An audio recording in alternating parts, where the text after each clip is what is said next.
Divide your hair into 2 sections. Clip up the top half.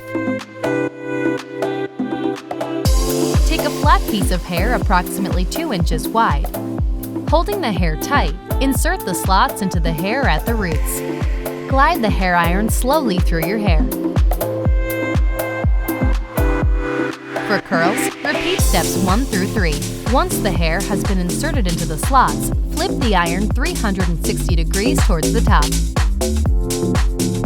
Make sure the hair glides through the back slots as well, while slowly pulling the iron downward through your hair. For a tighter curl, pull the iron slower through the hair.